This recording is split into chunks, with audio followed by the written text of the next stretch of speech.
Sveiki, brukliniečiai. Kviečiu į Kaštonų gatvės Vilniuje virtuvę, kur noriu pristatyti jums nesunkiai pagaminamą skanų patiekalą. Štai ingredientai, štai aš. Ingredientai aš. Stop, užtenka. Saiko jausmas yra visur svarbus kinematografe ir kulinarijoje taip pat, supranta. Šiandien noriu pasiūlyti jums pagaminti patiekalą triušis troškintas šampane. Atsitiko toks dalykas. Triušis visiškai netroško būti ištroškinta šampane ir pabėgo. Jis greitas gyvūnas su 4 kojom, taigi su tom 4 kojom dėjo į kojas ir dingo. Kągi tokiu atveju daryti? Atitraukite kamerą, prašau. Kągi tokiu atveju daryti, jeigu pabėga kiškis ar triušis, kurį jūs planavote ištroškinti? Reikia susirasti kitą gyvūną. Daugmaž panašų į triušį arba kiškį. Kas yra panašus pagalvokime. Į triušį arba kiškį, pagalvokime. Taip, teisingai. Kalakutas. Jis puikiai tinka tam pačiam patiekalui. Kasgi yra kalakutas? Padaras, gyvūnas su 2 kojom ir be ausų. Ką tai sako? Viena, jis negirdi, kai jūs prieinate prie jo ir norite pačiupti.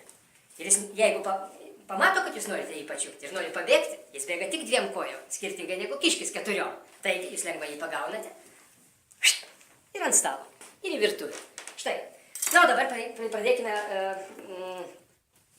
pristatymą ingredientų. Taigi, vietoj kiškio pagautas kalakutas ir kiti reikalingi tam ingredientai.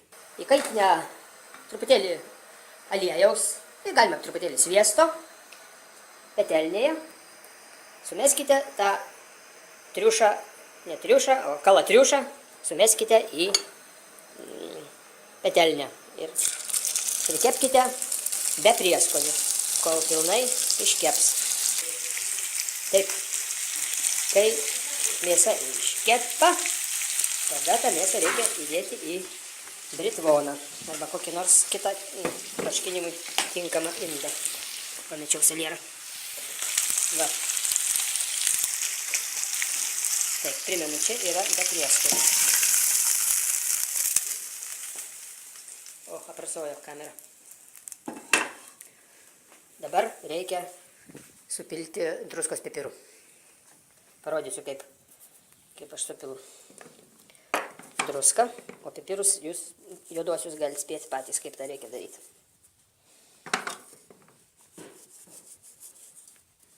Va. Petražolės. Salieras, svogūnas, česnakai, paprika ir morkytės.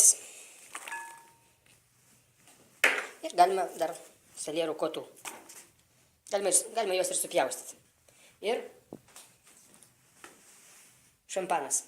Taip, paprasčiausias, geriausia sausas šampanas. Pats pigiausias. Taip, čia šampanas. Štai ką darome.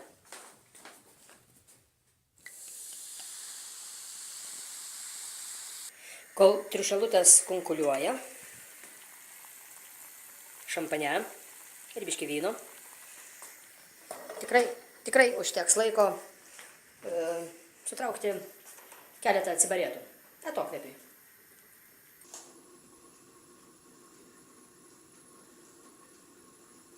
Taip, maždaug po 1,5 valandos kunkuliavimo, vis paragaujant, pridedant šio bei to arba nepridedant, iš to troškinio išimkite visus ingredientus, salierus, paprikas, petražoles, viską, išskyrus morkytes.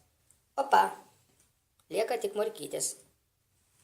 Morkos, paprasčiau šnekant.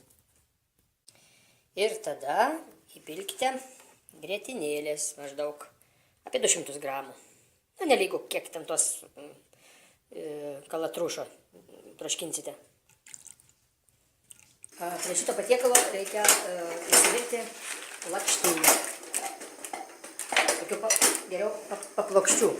Ne spagetį, o lakštinių. Va ateina mūsų svečiais, kuriuos mes toj vaišinsime šito skanių patiekalu. Išvirus lakštinius, tiesiog valgyti kartu su tuo triušiu. Lakštiniai, kalatrūšas. Visas šitas yra labai nesudėtingai pagaminama ir skanu. Pašvieskite į mane dabar, man į veidą. Skanaus, Brukline.